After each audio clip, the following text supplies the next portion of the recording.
All right, welcome. This is DB Talking Now, DB Talking Birds, DB Talking Philadelphia Eagles. Happy Tuesday, everybody. So there's just a few things I wanted to talk about today, but pretty much today is an open conversation. So we're going to go ahead and have an open conversation about the state of the franchise, the dysfunction of the franchise. Going to talk a little bit more about Howie Roseman. Going to talk a little bit about. I kind of want to talk about addressing the free agent period as if we had the cap space, to be completely honest with you, because we never know if Howie Roseman's going to get us down to a manageable cap. So I kind of want to address free agency as if we had the cap space to do so, or at least a little bit, at least if we had a little bit of room to work with. So let's go ahead and do that. But to start off with, welcome and happy Tuesday, and let's go ahead and get into this. So there's a few free agents that I kind of want to address. A couple of them are those three offensive linemen that we know that are on the verge of hitting free agency, that are coming from the Los Angeles Chargers. Los Angeles Chargers. Obviously, I'm touching on these guys first because our new offensive coordinator, Shane Steichen, was the offensive coordinator for the LA Chargers. So I'm talking about guard Forrest Lamp. I'm talking about guard Dan Feeney. I'm talking about center Mike Pouncey. Or is it Marcus Pouncey? I don't know, but it's going to be one of the Pouncey brothers, and both are very, very good offensive linemen. So I believe that either of those three guys, if we were able to add one of them, it would increase the line play significantly. I think it would be an upgrade over Isaac Samalu. And I don't think it would be a bad addition, and obviously, we're hoping for Jack Driscoll to be back. Unfortunately, Jack Driscoll, rookie guard, rookie center, rookie tackle, whatever. I mean, he played all three positions this past season and did a phenomenal job, in my opinion. Did get hurt, so hopefully he enters camp and does a significant and does a good job, takes that next step. So we're hoping for that, but I do believe it would be wise of them to get one of these guys if they can, and if they can do it on a manageable deal. Whatever you guys think, please leave a comment or question or concern in the live chat box. I do believe that somebody has entered. AJ Styles, if it is you, brother, please say hello and happy Tuesday. All right, and then another thing I want to talk on too is the tight end position. Obviously we're gonna have to bring in some competition for the tight end position. We know Dallas Goedert. He's gonna be taking over the starting role. Richard Rodgers, his contract is up. So I don't see him coming back. He's 29 years old. I do not see him coming back, no matter what I've said in the past. I would like to bring him back, maybe on a 1-2 year deal if we can. But honestly, just the way things are going, I think that they're going to cut their losses and just go from there, to be completely honest. Look, we know that they're trying to bring in one of those developmental guys, one of those guys that can transition, kind of the way that the Washington football team did with Logan Thomas. We signed a former quarterback who played at the University of Buffalo. Shortly after the season ended, he was a quarterback, transitioning him to tight end. He's a 6'7" guy, 250 pounds. He can throw a rocket, but just doesn't have the accuracy, so they're going to try him out at tight end. And I can't remember his name off the top of my head, but maybe it works. But still, a Kyle Pitts at 6 or some competition in free agency would work. And where am I going with this? Hunter Henry. King, what's up, my man? It's you. How's it going, buddy? How's it going? I'd rather cut J-Jaw instead of Richard Rodgers. Yeah, no, me too. Here's the thing is J-Jaw is still on a contract. Richard Rodgers' contract is up. That's the thing. But I think Philly 500 or Lord Brunson or somebody like that. I'm remembering this now. One of them reported that they're going to try and move him to tight end, I think. J-Jaw. Which might not be bad. I don't know. J-Jaw, look, I get frustrated with JJ Arcega-Whiteside just as much as the next guy, but he has made some of those catches that we expected him to make coming out of college. We've seen him do it before. It's just that he doesn't do it consistently and doesn't get open. And maybe that's why the tight end switch could be beneficial for him. I don't know. We'll just have to see. It was kind of cool to see them move Jannard Avery to linebacker. I feel like that's going to be a better fit for him, seeing as how he is like a 6'3", 250-pounder. Not everybody can be Trent Cole, guys. Not everybody can be Trent Cole. So putting him at defensive line wasn't really the best bet to begin with. And some of his former teammates came out on Twitter and said he should have been there the entire time anyway. And I agree with that. So it's kind of good to see this coaching staff making some changes already, because we know that those changes that are being made right now are based off of the game tape that they've probably been watching over the last month or so. So we'll just have to see. And honestly, I agree with you. I'd rather cut Jay Jaw over Richard Rodgers, but that contract is gonna be a thing. One of the things I want to dive deeper into is Howie Roseman, and it never ends. It never ends. It really does not. What does Jeffrey Lurie do if this guy fucks up? What does Jeffrey Lurie do if this guy fucks up? Does he just sit back? Does he just sit back and get an ice cream cone from Baskin Robbins and watch Stranger Things? Or what does he do? Or does he take action? Does he take action? Does he fire the guy? If this season goes poorly for us, then I'm not talking about performance-wise. I'm talking about personnel.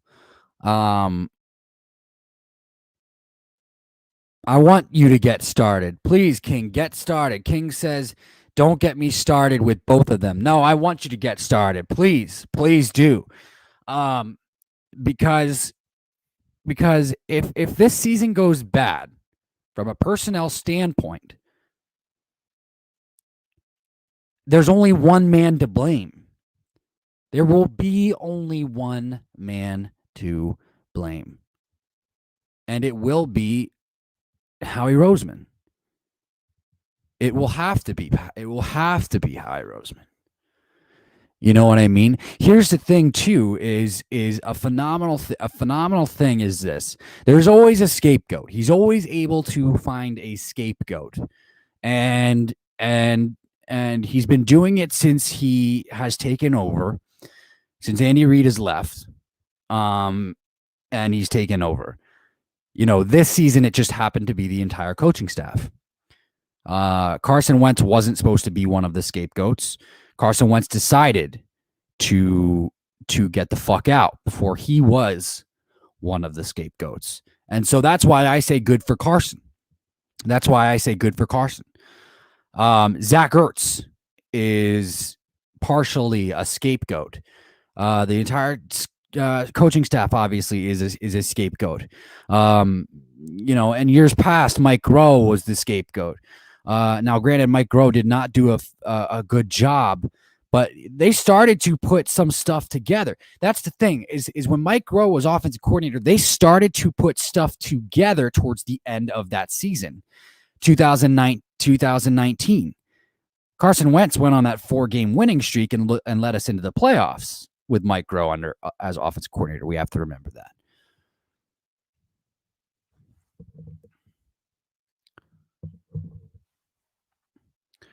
Remember what I said about both of them.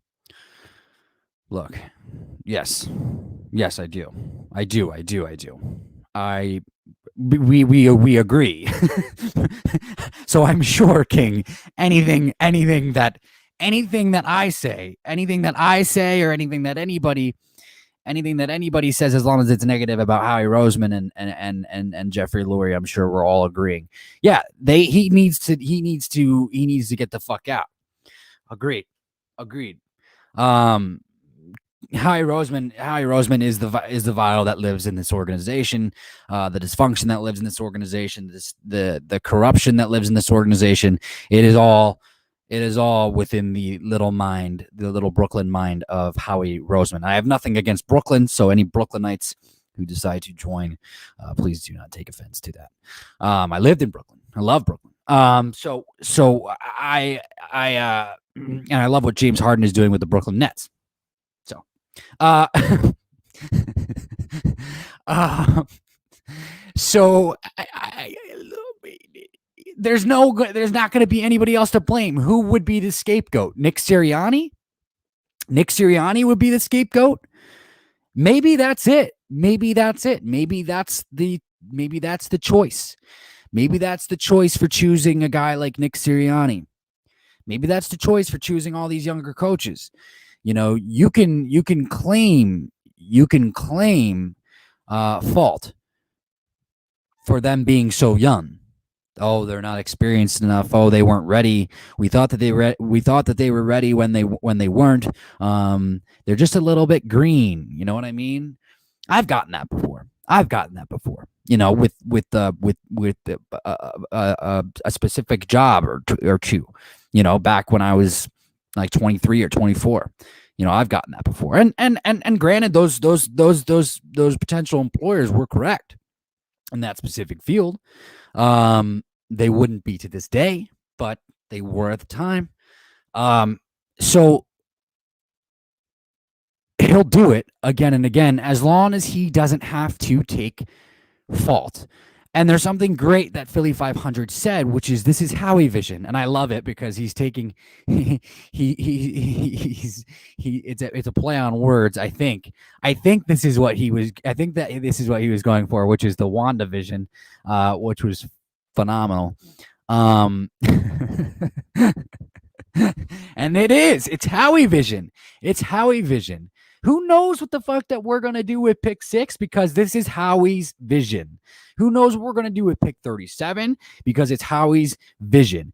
Look, I love having Patrick J on, and this is nothing to take away from him. I absolutely love his contributions that he's made so far. He's a phenomenal friend of mine, and he's made phenomenal contribution regarding our talks about the draft and prospects in the NFL and everything going around in the sports world up to this point. But he does not understand this. He does not understand the extent of what it actually means when we say Howie Roseman does not know what the fuck he's doing. Howie Roseman really is a loony bird when it comes to his decisions to try and get success or put us in a successful situation. Nobody knows what the fuck this guy is doing, and that is the issue. It's like usually GMs have a finger on the pulse of the franchise and the fans and everything that's going on in the media and what they think should be going, what they think the decision should be made for the franchise moving forward. And GMs are supposed to pay attention to that stuff. Image, franchise image, things of that nature. You know, what looks good for the franchise. Jeffrey Lurie is supposed to himself be on top of all of this. But it seems like Jeffrey Lurie is sitting back, watching Stranger Things, eating a fucking ice cream cone, whether it's mint chocolate chip or chocolate chip cookie dough, or whether it's peanut butter fudge or coconut vanilla or coconut sherbet, whatever the fuck it is. He's giving responsibility to Howie Roseman. Howie Roseman has no finger on the pulse of the franchise, the fans, the image, anything whatsoever. The media, We've had former scouting guys who used to work in the Philadelphia Eagles, like Louis Riddick, absolutely ridicule this guy publicly because his decisions have been so fucking out there, like so unpredictable, like taking JJ Arcega-Whiteside over Andre Dillard, like that, or over DK Metcalf, or and it started. I don't know if you remember this, King, but it actually started with Brandon Graham. It started this shit started with Brandon Graham. And then it turned into the fireman, Danny Watkins. It was Brandon Graham and then the fireman, Danny Watkins. I believe it was a year later. Because fucking, what's his name? Mike Mayock and everybody thought we were taking Earl Thomas. Everybody. We needed a safety. Brian Dawkins had literally just moved to Denver the year prior, or not even the year prior. It was that offseason. And we needed a safety. We needed a playmaker. We needed a stud safety.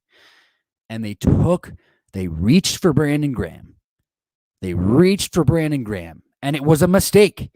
It was a mistake because Brandon Graham is not the player that Earl Thomas is. I hate to break it to you. He's not.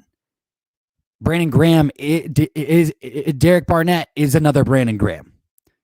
6.5 sack guy. He's a 6.5 sack guy until maybe 4 years down the line where he gets close to getting double-digit sacks. It's the same fucking thing. And then it was Danny Watkins. Danny Watkins didn't even last a fucking season.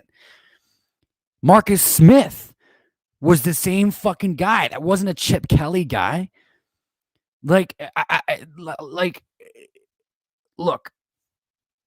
you're supposed to have a pulse. You're supposed to have a finger on the pulse of the image of what the fans want. The fans were screaming for Earl Thomas. The fans were screaming for DK Metcalf. The fans were screaming for Justin Jefferson. The fans were screaming for this. The fans were screaming for that. The fans were screaming for this and that and that and that and that and the other thing. And nothing.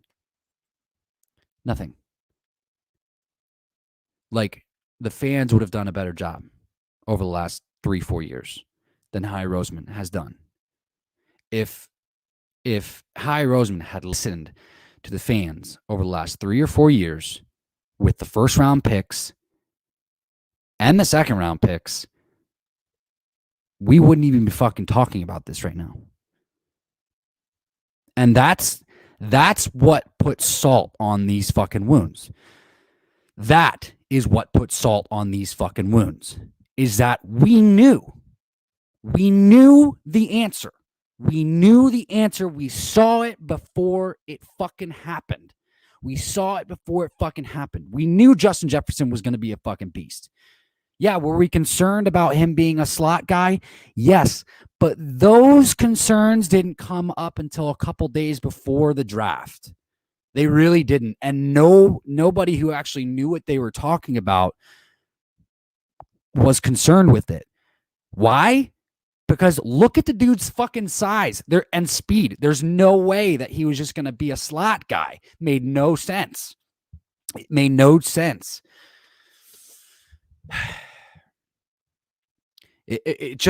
Like, you have to, and this is my concern. It's the same concern as everything I just talked about. Howie Roseman is still there. They're probably going to draft the quarterback at 6, King. They're probably going to do it. Why? Because Howie Roseman is still in the building. And why is Howie Roseman going to draft the quarterback at 6? Because he doesn't trust that he might have a stud in Jalen Hurts. He doesn't realize that you should do this, you should do that, you should do this, you should do that. He doesn't realize that you can get Devontae Smith and be fine. He doesn't realize that you can get Jamar Chase and you can be fine. He doesn't realize that you should get Kyle Pitts and you will be fine. For some reason, and it's mind-boggling. So it's really hard. We're getting to a point where it's hard to explain. So I'm going to be running out of words here soon. He doesn't realize that sometimes you just got to fucking take the name. Sometimes you just got to take the name. The name is the game. The name is the game when it comes to picks 1 through 15. You take the name from picks 1 through 15, you're good. You're good. You are good. Justin Fields, that's the only QB I want. Yeah, man. I mean, look. Look. I don't mind taking Justin Fields at 6. I don't mind it. I don't even mind taking a QB. If Justin Fields falls to 6, they should take Justin Fields. There, I'll agree with that. But there are reports saying that they're interested in Trey Lance, and while I like Trey Lance, I like it, but he comes from NDSU. He comes from North Dakota State. Nothing against North Dakota State quarterbacks. I have something against Howie Roseman dealing with small school quarterbacks. I have a problem with that. And it's not really a small school. I mean, it's they're on the rise because they keep winning. But like we just saw this. We just saw this play out with Carson Wentz. We just saw it happen.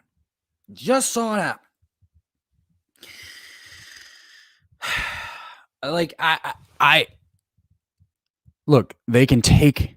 Here's my thing. Here's my thing. I did about 7 mock drafts on PFF. Did about 7. The first 5, maybe 4. I took a quarterback at 6. And then for the last 3, I realized, okay, but we don't take a quarterback, it gives us an extra pick. Taking another quarterback at 6 is like taking one of our picks away and throwing it into the wind as if we'd never had it. Reason being is because we have a quarterback. And as I said yesterday in yesterday's stream, Jalen Hurts is doing everything that you would want a quarterback to do right now. He's doing everything. And he's working with Deshaun Watson. He's working with a quarterback's coach. He's working on his fundamentals. He's working on his passing game. He's working with, and this is prior to the work he's going to be doing with Brian Johnson, who's known him forever, our quarterback's coach. I have faith in Jalen Hurts. You take a quarterback at 6,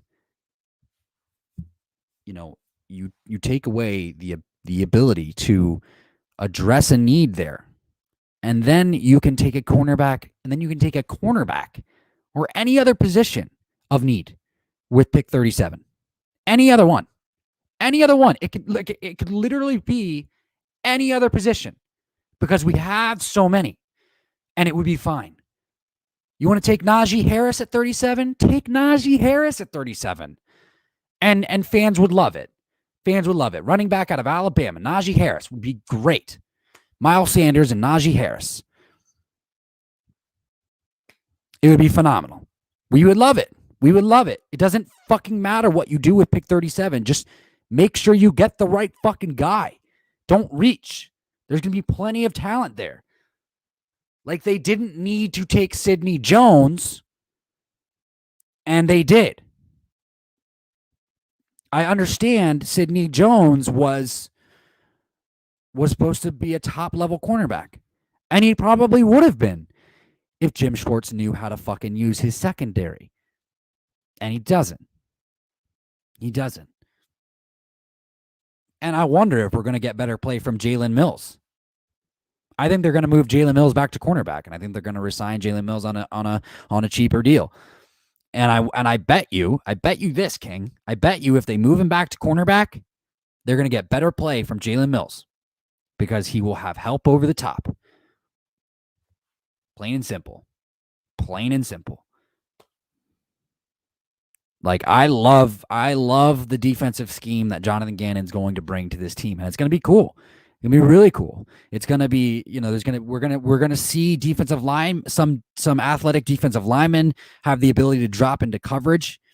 Some extraordinary shit that we haven't seen in a long time.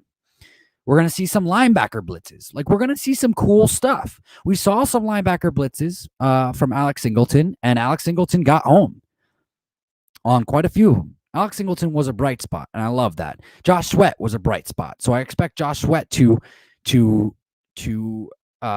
pick up that starting role. I think Josh Sweat is going to be a starter next year.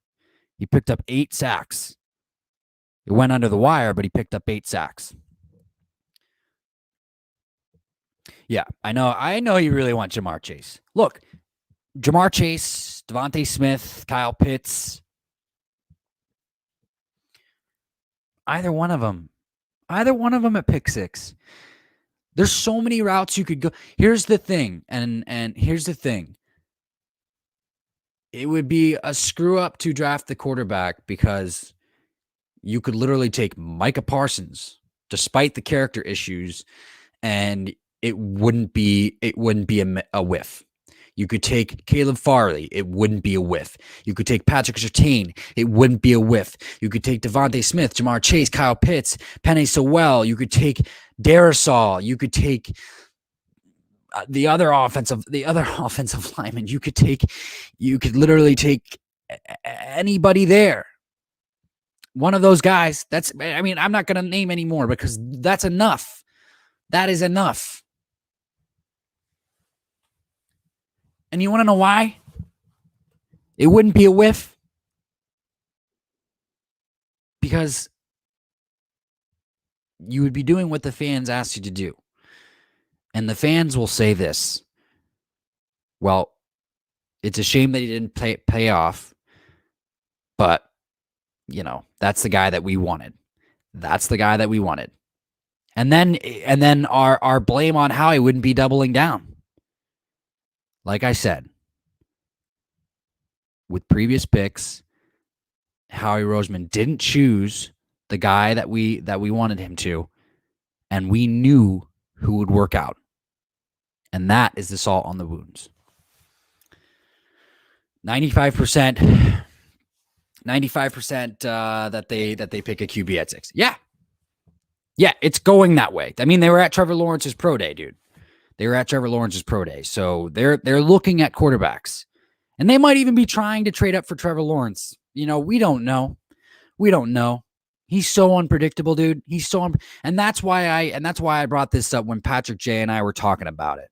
Is why they might just draft Jason Away at pick 6. They might just draft Jason Away at pick 6.